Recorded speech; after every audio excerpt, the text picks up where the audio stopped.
Welcome back to Building People, Companies, and Careers. I'm your host, Amy Pack. At AccruePartners, we are passionate about connecting candidates, clients, consultants, and thought leaders in the Charlotte community and across the Carolinas. Here with me today is Keith Weidman, CFO of CPI. I could not be more thrilled to have Keith with us today. He has been a client and a friend for over 15 years, and it has been amazing to see the teams that he has built and the careers that he has impacted over time. Welcome, Keith. Thank you so much, Amy. It's a real pleasure to be here. And even more so, thank you for the 15-year partnership that we've had. Accrue's placed some of my best professional contacts and best friends. So it couldn't be here without you. So really appreciate that. Well, great. So I think that's a great lead into, we always like to start out with the typical interview question of tell me about yourself. So give us a little background. Yeah, happy to do it. So first and foremost, I'll start personally because I think the foundation of my professional life is certainly built in my personal life. So married to my best friend, my wife, Michelle. We've been married for 20 years as of this year.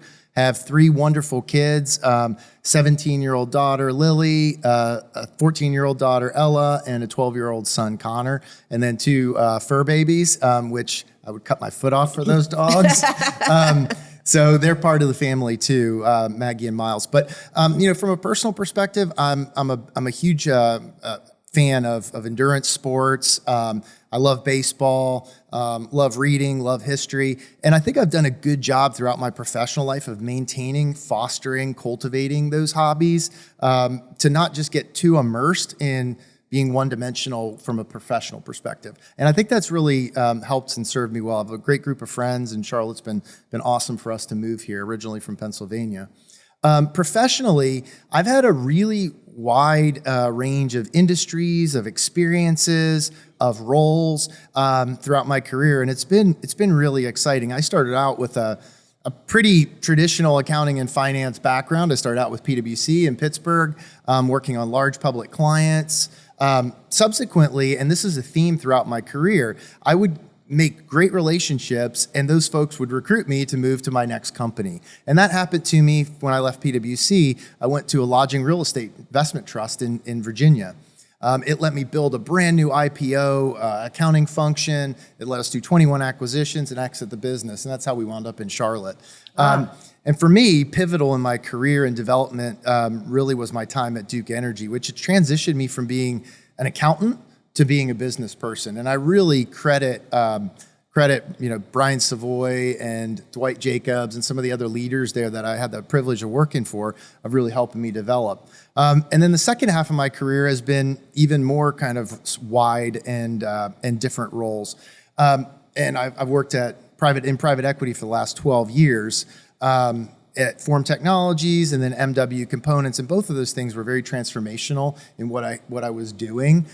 In the Form case, we were kind of building the business back office, then driving M&A, ultimately getting into some capital markets transactions, but really developing that skill set that was broad, and ultimately wound up being the CEO of the business.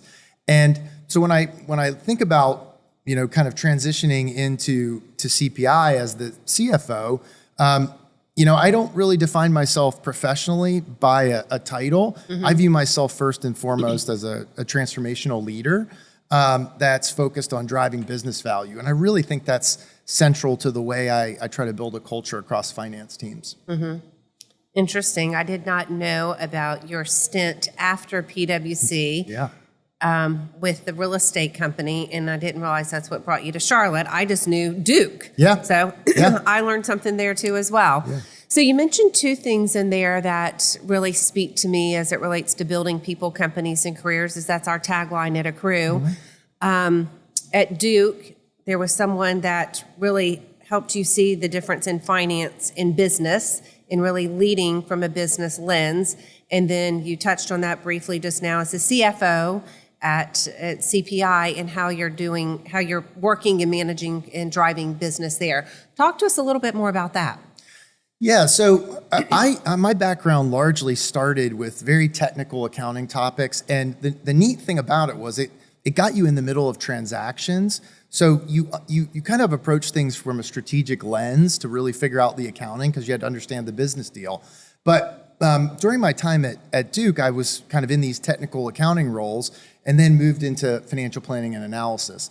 And you quickly realized how important the forward view was.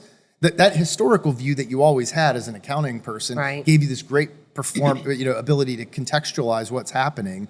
But this forward view of what's happening next and how you can influence, kind of for me was the light switch that transitioned me from kind of a business, from a finance person to a business person. Because I didn't approach those trying to get the perfect model. I was trying to think about who I needed to speak with to understand what would drive the model.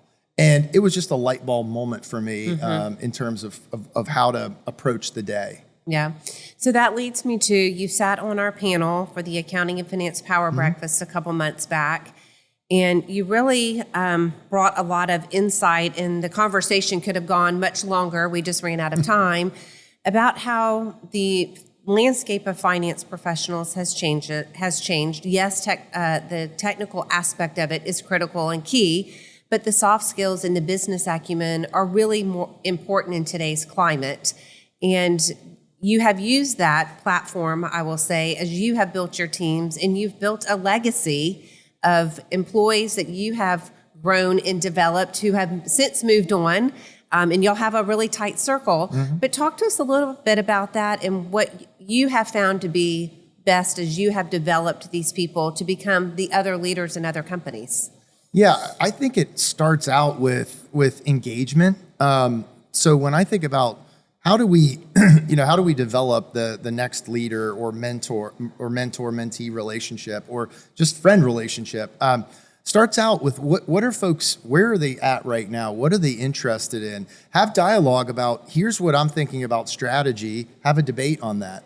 I think too often leaders will have a conversation in the boardroom and cut that conversation off when they leave the boardroom and don't have that debate dialogue with your team. So how do folks know what's going on, and how do they understand the thought process? How do they know where the business is going in order to help them support the business to get where it needs to go? So I think having those upfront conversations are absolutely critical, because you're kind of role playing and practicing for what these folks are going to do. I think second is asking, and it's also engagement. It's asking people, what do you want to do? I feel like I've had more success keeping people, like retaining people in a company by just saying, like, look, what do you want to do? How can we get you in that spot? And it might not be a promotion, it might not be a raise, it might not be any kind of tangible benefits other than they get to work on something that's interesting that they've always wanted to do. And it helps them grow. They can find out whether they like it or not and move from there. But most folks, I think, don't approach it this way, but this is like absolutely core to my DNA. When I hire someone, one of the first conversations I have with them is look, my job here is to provide you with opportunities that you find engaging, and your job's obviously to deliver value and help the company forward. If at some point in time we're not delivering to you, let me know. And we'll have a conversation and see, can we place you in a different spot in the organization, give you a different opportunity, somehow solve that problem. And if we can't, I have committed to and always lived up to it that we will help somebody find their next thing. Because the relationship and that kind of genuine interaction, I think, pays significant dividends both today and down the street.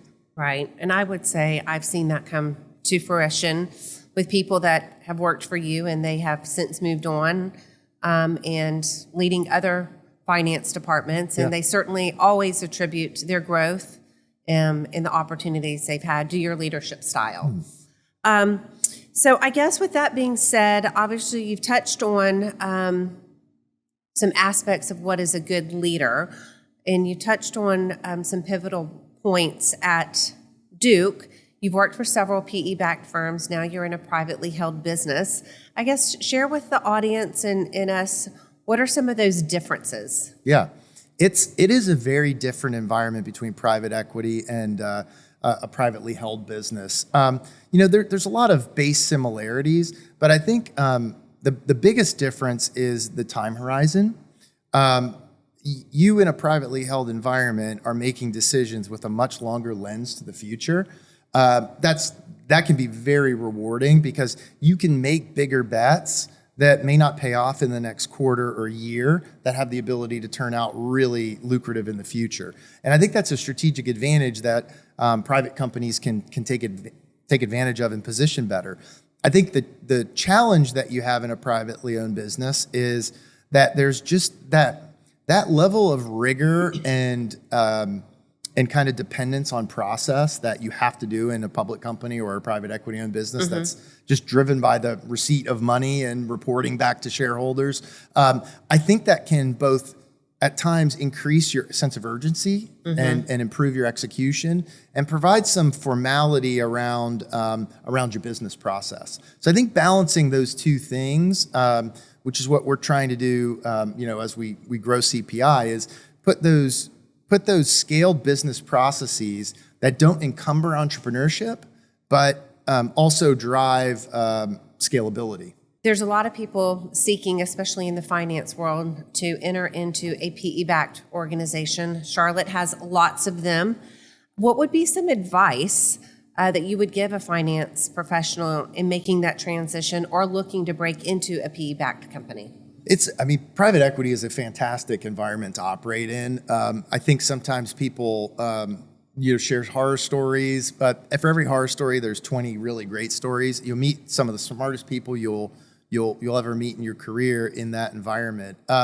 So when I think about what do you get when you get into private equity? First of all, you're going to work with really smart people, and I think having some self-confidence in why you're a seat at the table and not getting a bit awestruck and being forthright with your opinions. Because the one thing when you enter that business, you're brought into the company because they don't operate businesses. They invest in businesses and they invest in management teams.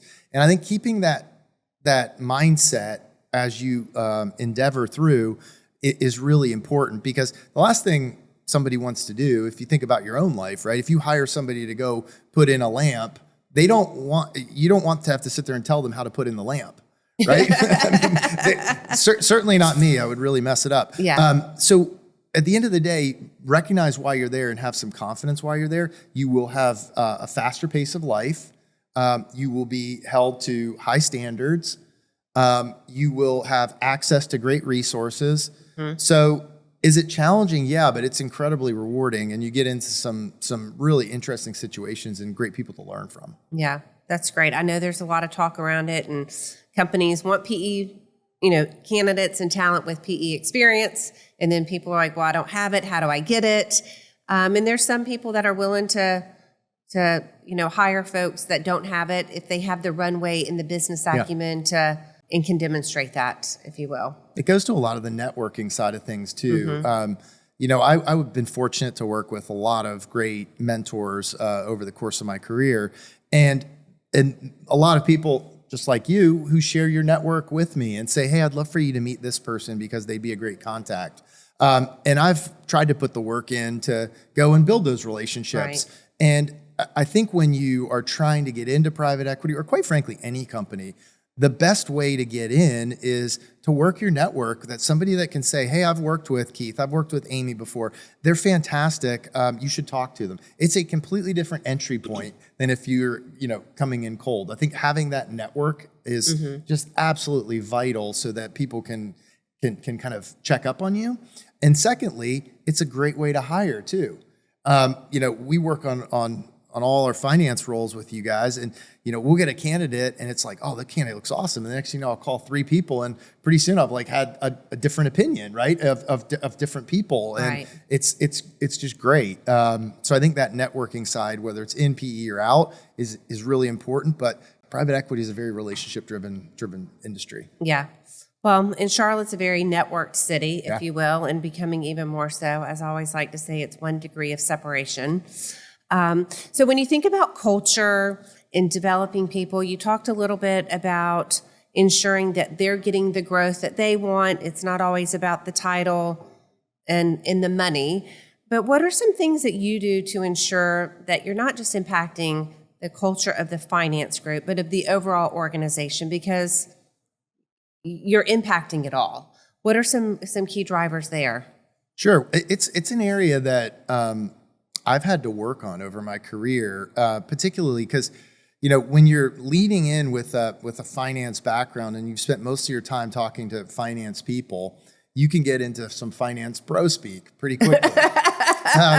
The last thing somebody on the shop floor wants to hear is, talking about ROIC, right? It's just not going to fly. So how can you kind of be the voice to go and take complicated financial and ultimately models and other things that really that's driving the business, and have very kind of cogent conversations across the business on what those drivers are, and instill that knowledge in the person that's going to make or break the project.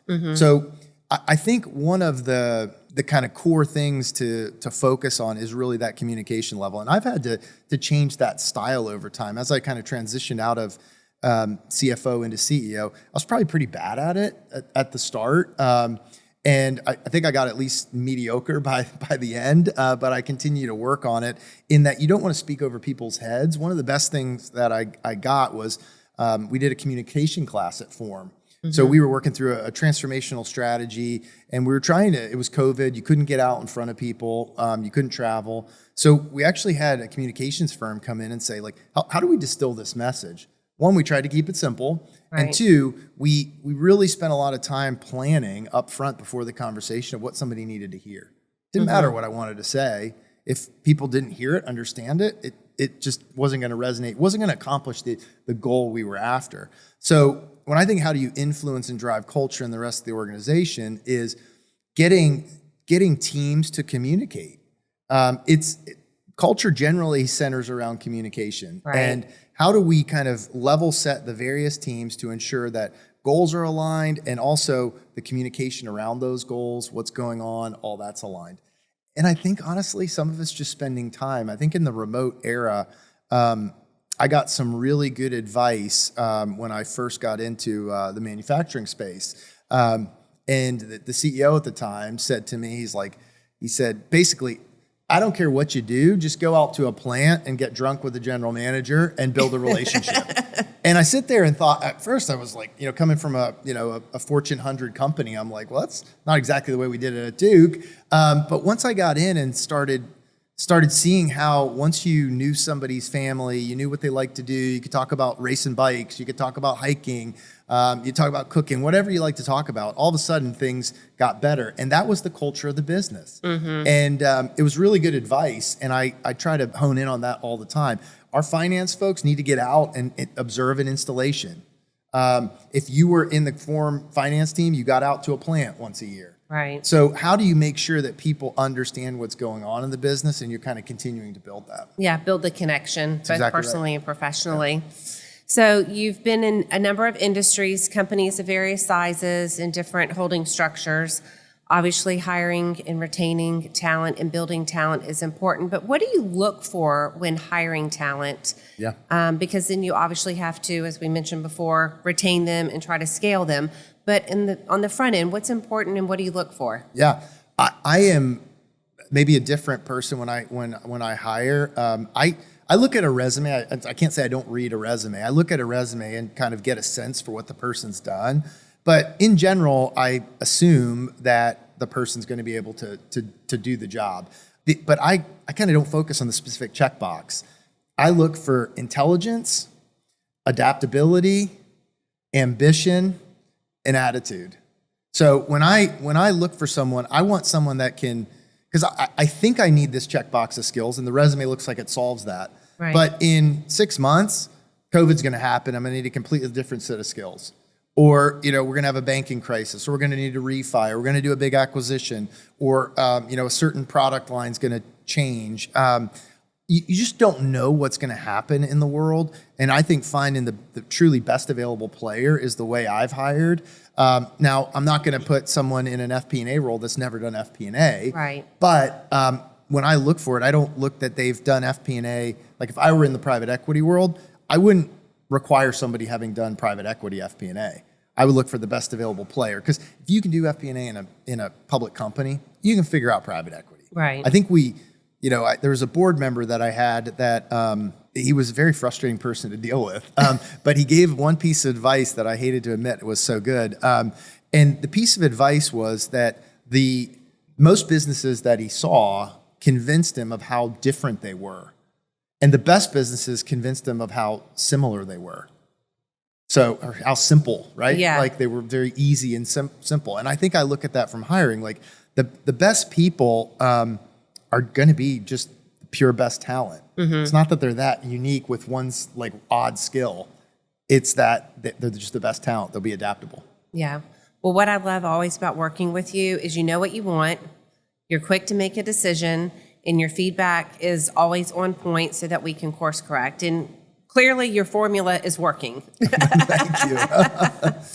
What is one piece of career advice someone gave you early on that you have really held on to and that you feel it's been, something that has helped you continue to navigate your career? I think someone told me when I was just getting into public accounting, they were saying like the biggest thing you're going to have over your time in public, which you meet a lot of smart people, is building relationships. And you meet clients, you meet different other service providers, you meet people that you work with, peers, and the importance of relationships, people really highlighted to me early on. And look, I'm the first person in my family that went to college. I had no guidance, or like I didn't watch my dad do this, or I didn't have like a lot of mentors to show me the way. Right. So for me, that piece of advice, like I was like, okay.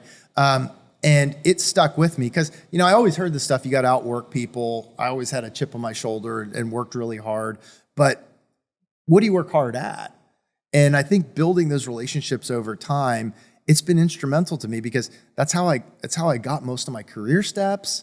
It's how I have a lot of my friends. It's the people I have relationships with from a mentorship perspective on the mentee side. They've taught me more than I can ever kind of give back to them. When I have a problem or something to deal with, I go and call the people in my network to say, hey, what do you think about this? And all those relationships, I think, ultimately make you who you are. So I was very fortunate that someone highlighted that to me early because I think I worked hard on it. And I'm not sure I would have if it wasn't like, hey, focus on this. Don't be the most technical person in the room, although I wanted that. But like you need to focus on being the best connected person in the room. And you've done a great job of paying that forward. And it's obvious. So I know other people appreciate that from you. It's actually the most fun thing, I think. Like the older I get, the more it's super cool to just talk to other people. Hey, I'm thinking about doing this. You're like, that's awesome. I love that. So I'm curious, because I had this conversation earlier. Do you think the younger generation today realizes the importance of relationships coming out of COVID? Some want to be in the office, some don't want to be in the office. What are you seeing that show up at work from the relationship front? It's a great question, and one that I deal with personally and professionally, right? Because I've kids that are getting to that age where relationships start to matter. I do think that you get you get reps. What do you have to do? So you have to practice something 10,000 times to be great at it. We had a lot more reps growing up than I think folks do today. True. We just did. Because our mediums were just more in person and more conversational, less spread apart. And COVID shut down a lot of reps. So I do think there's a gap in where folks are today versus probably where they were 10 years ago from a relationship perspective. And I do think, particularly in industries like investment banking, public accounting, where you are very junior and you happen to be working with very senior, very smart people, I think you get really hurt by not being in office in those situations because I learned through osmosis a lot of work, just like observing, hey, that's how that person works. That's how that person accomplishes things. That's really where I got a lot of development. But I also think and again, this is me getting older. I think every generation has the view of what relationships were for them versus relationships, what they'll be going forward. And I think that the folks like my daughter who's 17 is never going to have the same kind of relationship style as I have, but she's going to be connected with people all over the world with WhatsApp and Instagram and Snapchat and the next thing that comes out. So the networks are going to be different, and the way Right. people engage in their networks is going to be different. And I would never even thought about posting on LinkedIn 15 years ago. I was like, what? What is this? So it's just different ways of connecting. Yeah. And I think it's always having a healthy balance, right? I mean, we agree. can't get away from technology. It's important. It's integrated into our lives. But we are humans and we were meant to connect at some level. And it is important to building relationships. Without the actual communication, it would be very hard, very surface. Yeah. And you lose a lot without in translation. Yes. Associated with that. So speaking of technology, AI is entering the world quick, fast, and furious. What is taking place at CPI? How is it changing the finance world, department, communication, and the organization? Yeah. CPI is in a really interesting position as it relates to AI because it's both a product and service that we can offer.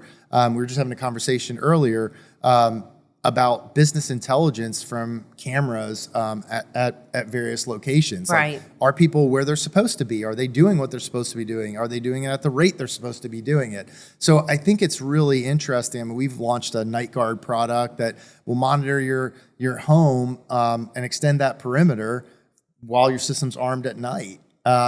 That's kind of crazy to think about, but the only way it happens is through AI, or else you would just need so many people to monitor those cameras. So it's really cool because it's a product set, but then also it aids in efficiency as well. So when we look at things, it's how do we get smarter and not work harder?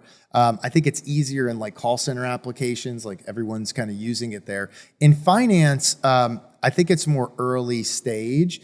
We're working on a new ERP right now. So we're looking at ways that we can ingrain AI to take away less or more manual tasks. I also think in the finance world, it's going to require people to up their strategic game, up their business intelligence game, because what people are going to compensate you for is no longer putting the model together. It's what do you agree with or not agree with that the AI created for the model? Right. What assumptions would you challenge? Because assumptions will always be a factor in a model. What do you think? How does that affect the culture of the business? Right? It can be a great idea, but it's against the ethos of the culture of the business, and people just don't want to do it. It ain't going to work. So how do you layer all those business intelligence things over the more transactional things that AI will enable? And it's going to make you more efficient, but is it going to make you more effective? I think that's going to rely on the human being interpreting it. Yeah, and then working to get the adoption internally, and it can't just be from a small subset. You really there's a big change management component to it. I agree with you. And there's talk about what it will look like, but I don't think any of us will really know, and it's going to be an evolution over a period of time. I agree. Reminds you of the internet. Yeah, right. I think it is AI is completely changing the internet, and you've got all different aspects of what's being impacted there. So when you think back on your career, you've talked about relationships, the emotional intelligence component, networking, mentoring internally, growing your teams. And, when you were telling the story about people coming to you, what do they want and they need? And I reflect back, you was on a Sunday probably 6 years ago. You referred an employee to me and you said, yes. You didn't refer them. They called me and said, Keith told me to call you. Yep. I've got 2 job offers. And he said that you could help me navigate the landscape. And that just really resonated to me because not many leaders would have that open conversation and know that their number 2 key player is looking to make a change. And that speaks volume of your leadership style and the culture you build and the following that you have. Yeah. But what would be some things that you would leave tips and tricks and thoughts of others when they continue to look to build their careers and how they would lead others? Yeah. I remember that call, actually. That was not a lot of fun. It's interesting. Before I answer that question, is one of the things that it's crazy how these moments give more back to you than you got. The cool thing about that was I was like, oh, this is like the best person I've ever worked with. She's amazing. I don't want to see her go. And I had just kind of stepped into a new role, which would have made it. But the interesting thing was, once I got through that, it kind of took away the fear factor that somebody was going to leave. Because I was like, if I can get through this, losing her, I'm never going to be worried about this again. So it kind of gave back to me, oddly enough, which was a really cool thing. But as people kind of get into their careers and we're trying to retain them and bring people along, I think the first thing you can strive for is how do you, one of the things that I've always attempted to do, kind of as a leader, is try to be somebody that, well, first you start off be a good person. Second of all, be transparent, be authentic, because people can handle good and bad news if they know that it's real, that you're not going to have another story on it, and that you're coming from a good place. And I also think like if you strive from a leadership perspective to be somebody that people don't want to disappoint, versus somebody that people that people are fearful of, or like I think that they really care and they don't want to disappoint you, I think is really the key. But how do people kind of evolve? It steps back to relationships again. I would look for experiences and relationships. And to me, if I'm looking for a career, those are the first two things I'm always looking for. Any opportunity you come into, who are you going to work with? That's your first, because you're going to learn a million different things you didn't anticipate. And secondarily, what kind of challenges am I going to get? Because I think you learn the most in those tough times. Yeah, when you grow the most. Yep, exactly. So anything else you would like to share with us before we move into rapid fire? No, I don't think this has been fun. I've never done a podcast before, so this has cool. This has been really cool, and appreciate the opportunity. Okay, wonderful. So rapid fire. When I think back through some of the questions, you've answered some of this in and around the conversation. But what is your best or worst career memory? Or experience? Best or worst career experience? Because you just said you learn from bad experiences, so. Yeah, I would tell you the most stressful, the best and the worst might have been the same thing.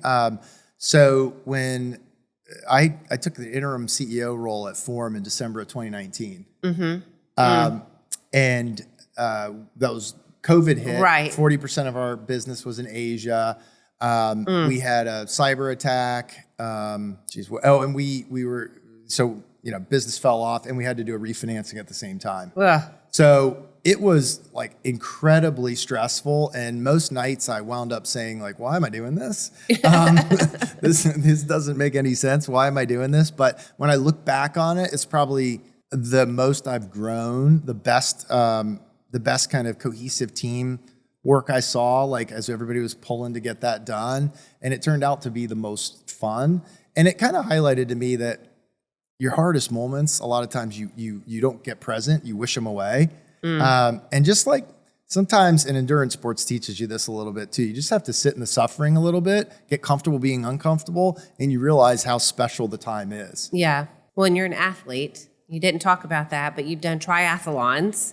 Yeah. And so that kind of talks about that shows up in the rigor that you apply in the workday. It's been life-changing for me, actually. I was, I'm not in great shape right now, but I was really out of shape. And my second daughter was born. I was like, this is crazy. I can't keep doing this. So 14 years ago, so I was like, I'm gonna start running, and ran a 5K or had a goal of running a mile, because I used to run. I got like 3/4 of the way through the mile, and I needed like oxygen. It was awful. So I was like, okay, I'm signing up for a 5K. This is ridiculous. So I did that, and it just sent me on a journey. And that rigor of training every day, having a goal that I'd get up in the morning and do that, and I already accomplished something for the day. It was great.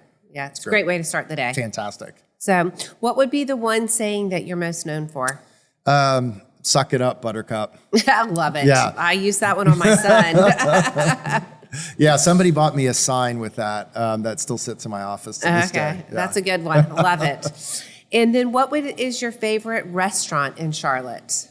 My favorite like quick stop is Ilios Crafted. My good friend Yes. Stratos Lambos Yes. has a lot of these those Ilios Crafted. It's the greatest rice on the planet, the dill rice. It's fantastic. So that's my favorite kind of quick stop. My favorite place to go out for it's probably Barrington for Yeah. like a big meal. Yeah, I love that. Nice and quaint. Nice, quaint, great food. Yeah, it's just really fun. Wonderful. Yes, been there a few times. So, well, great, Keith. It's been a pleasure. Same here. You Thank so you much. so much. All right. Awesome.